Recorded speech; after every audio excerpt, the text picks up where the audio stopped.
ดีครับอาจารย์ สวัสดีครับ Good morning. Good morning. I am here to interview you about the the listening and pronunciation course, which is just offered for this year. Right? Correct. This is the first semester for this class. And I heard that the listening and speaking was cancelled already, and this one is maybe. I believe this class is intended as the replacement for listening and speaking one. That's my understanding. Except that listening and speaking one was offered, everyone had to take that except English majors, but English majors have to take this class. So many things are different. So as you used to taught the listening and speaking one and two, right? And you are the instructor of this subject. Yeah. And do you feel that what is the difference between these two subjects? They're not even close to being the same. They are so different because listening and speaking taught general listening skills, gave students an opportunity to speak in like role plays and things like that. This class is this listening and pronunciation class is very technical. It's very technical. It teach many little things, little details. It's the basics, okay? And I teach that you have to be able to make all of the phonetic sounds. Yes. And that's what we focus on, is teaching the phonetic sounds and syllable stress in individual words and sentence intonation. There's not a lot of dialogue, there's not a lot of conversation in this class, because before you can have a good conversation, before you can speak English well, you have to be able to pronounce the words correctly. So this class teaches the fundamental, basic, required making sounds and understanding how to pronounce words and sentences correctly. Next semester we teach conversation. Okay, these students have to take conversation class, and they will be given an opportunity to have conversations and dialogues, but they're going to have to be able to remember how to make the sounds and pronounce the words correctly. So this course will be the first step, or the first basic step to speak English, right? I believe that's the plan, that yes, this is the first of 4 classes they have to take. Because you told me that there will be the conversation course, right? Conversation is next semester. Next semester. So this is the prerequisite. From your explanation, I found that there will be no like conversation. This course, like listening and conversation, no conversation, no simulation. Correct. It is all just teaching them the basic fundamental sounds, word stress, sentence stress. There's no role play. There's many, as you saw in the classroom, there's many opportunities to practice, because before you can really learn how to make the sounds correctly and say the words correctly, you have to hear them many times, and you have to practice them many times, and that's why this class is taught the way I teach it.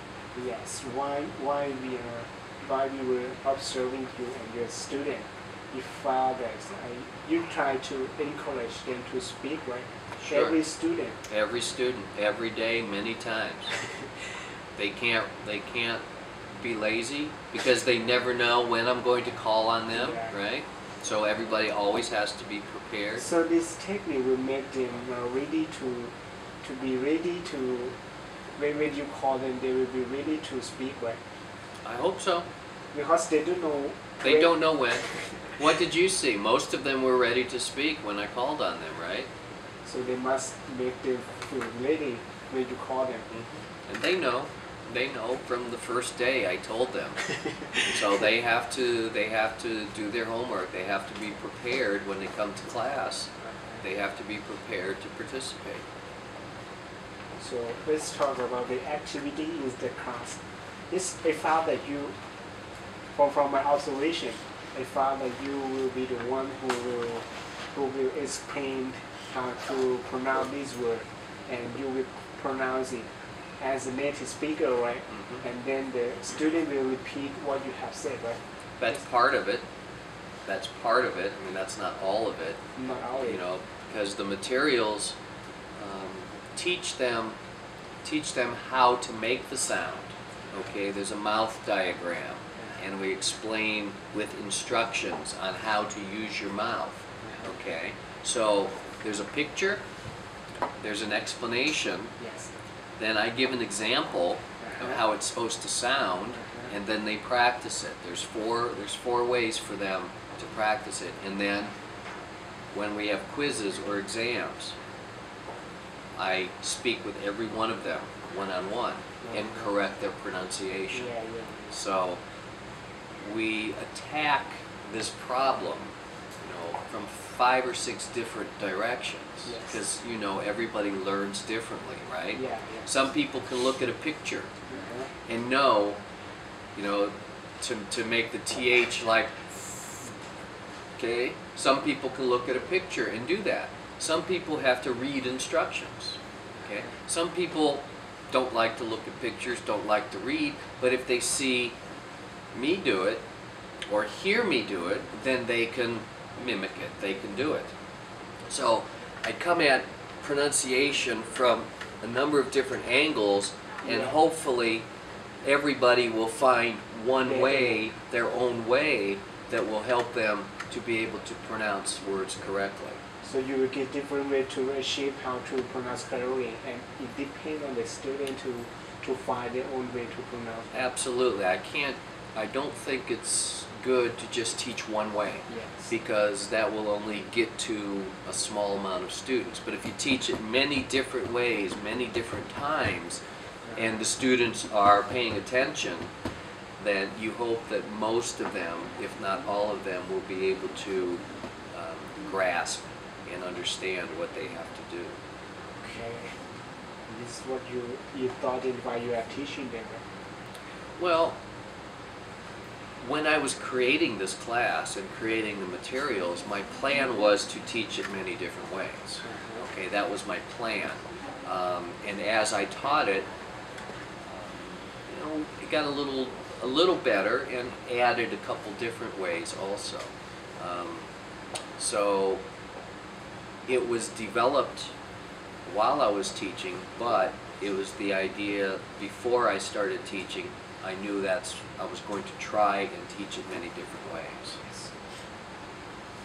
So that's why in the syllabus here, I call it the see, do, listen, speak technique. Okay, see, they look at a picture, or they see me do it, and then they do it, and then they listen, and they try it.